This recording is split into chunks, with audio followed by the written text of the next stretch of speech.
Hey everyone, thanks for joining. My name is Eric and I'm a wellness specialist with the Health Plan. And today we're talking time management. Full disclosure, I am not a time management expert. Like many of us, it's something I struggle with daily. However, I am a pretty diligent researcher and I dove into several of the most popular time management strategies out there.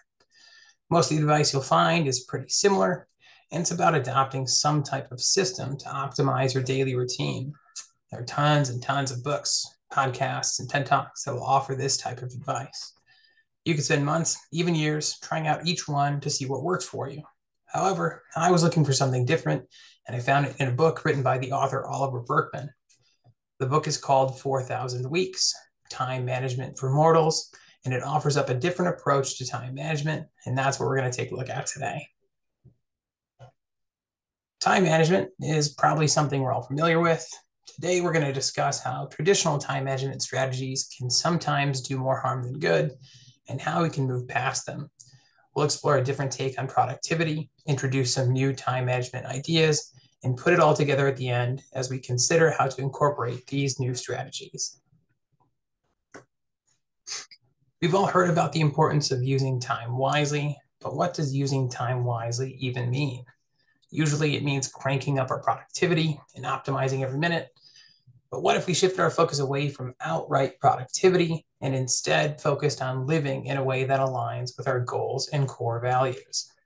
This shift in perspective lays the groundwork for a new approach to how we use our time. Oliver Burkeman emphasizes this approach in his book and encourages us to find ways to use our time more meaningfully.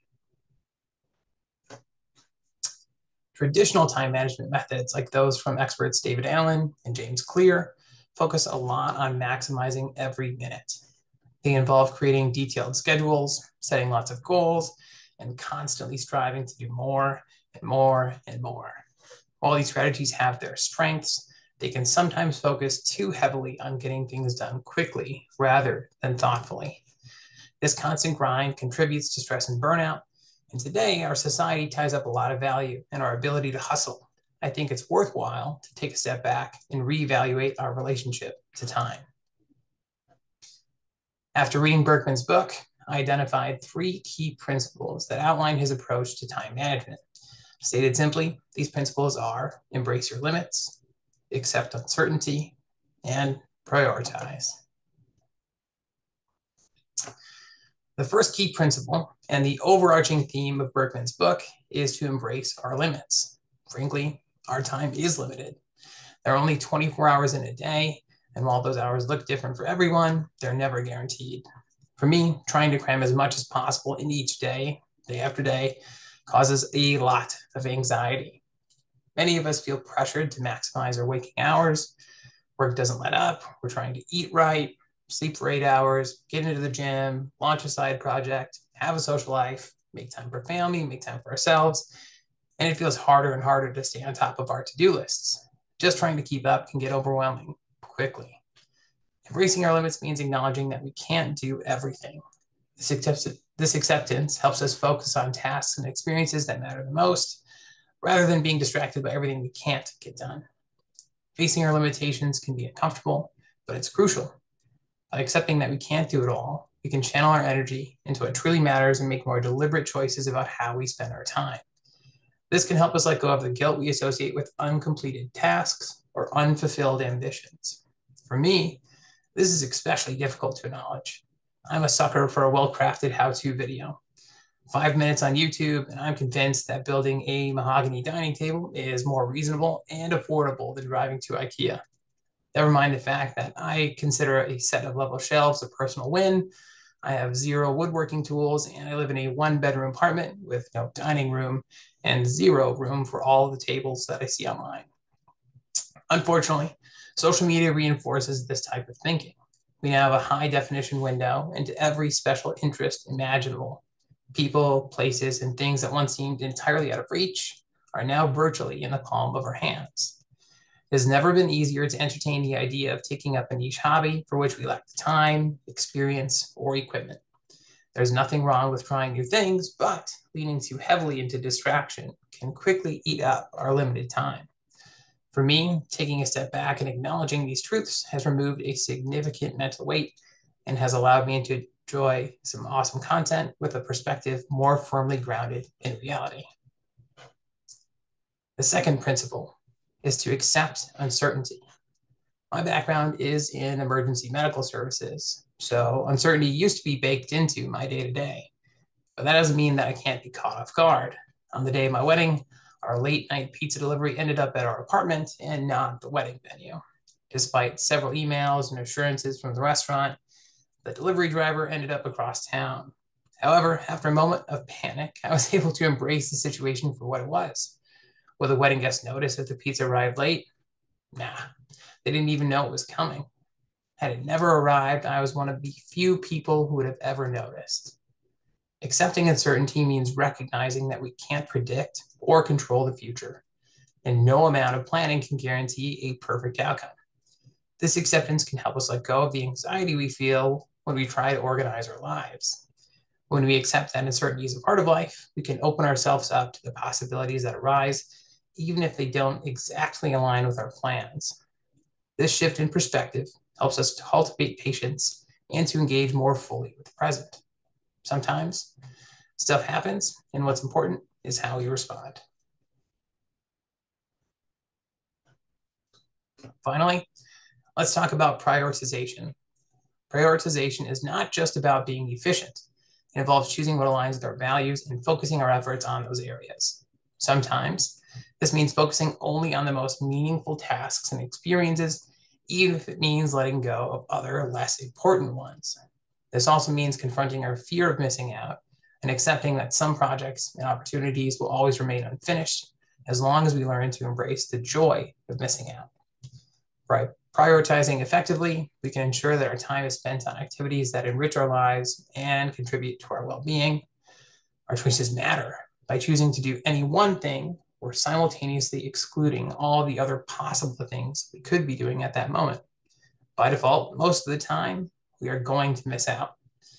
That means that what we choose to do with our limited time is even more valuable than we realize. The important part is deciding what to miss out on in the first place. Berkman underscores this by saying the core challenge of managing our limited time isn't about how to get everything done. That's never going to happen. But how to decide most wisely what not to do and how to feel at peace not doing it. When we combine these principles, embracing our limits, accepting uncertainty, and prioritizing what matters, we can transform our approach to time management. Instead of viewing time as a resource to be optimized, we can see it as a journey to be experienced. This shift helps us find fulfillment in the present moment rather than putting off our happiness to some time in the future when we have it all figured out. Accepting that our time is limited runs counter to a common sentiment that is widely shared, that there are no limits, there's no obstacles that we can accomplish everything we set our minds to. Unfortunately, this conflicts with the central argument in Berkman's book. His perspective is a drastic departure from typical time management advice, but it is worth considering. Acknowledging our limitations can help us move past the idea that there will always be time to fit everything in. This means that we may have to let go of some of our milder ambitions in order to realize our larger goals. We may let some people down, we may drop the ball every now and then, and we may not be able to please everyone all the time, but we should embrace our limitations if our goal is to make the most of the time we have. This way of thinking may seem depressing or stressful, but Berkman argues that it's actually liberating. He feels it should be a huge weight off our shoulders and states that adopting a limit-embracing attitude to time means organizing your days with the understanding that you definitely won't have time for everything you want to do or that other people want you to do. And so, at the very least, you can stop beating yourself up for failing. Missing out is what makes our choices meaningful in the first place. Every decision to use a portion of our time on anything represents the sacrifice of all the other ways in which we could have spent that time, but didn't. As we make hundreds of small choices throughout the day, as Berkman puts it, we are building a life. By integrating these time management principles, I hope to be a bit more intentional about how my life is put together. If you want to explore all the tools that Berkman offers to help you build a more intentional life, I highly recommend his book, 4,000 Weeks, Time Management for Mortals. It offers a refreshing take on managing time in a way that truly reflects what's important in our lives. If reading isn't your thing, he has a couple TED Talks and presentations available online. How to Stop Fighting Against Time is a personal favorite of mine, and it summarizes the central theme in his book. As we wrap up, I'd like to leave you with 5 questions to reflect on that come straight from the book. Number 1, where in your life or work are you currently pursuing comfort when what's called for is a little discomfort? Number 2, are you holding yourself to and judging yourself by standards of productivity or performance that are impossible to meet? Number 3, in what ways have you yet to accept the fact that you are who you are, not the person you think you ought to be? Number 4, in which areas of your life are you still holding back until you feel like you know what you're doing? And number 5, how would you spend your days differently if you didn't care so much about seeing your actions reach fruition? Food for thought. Thanks for joining me today. I hope this presentation offered some new insights and inspired you to consider a more meaningful approach to time management. Have a wonderful day.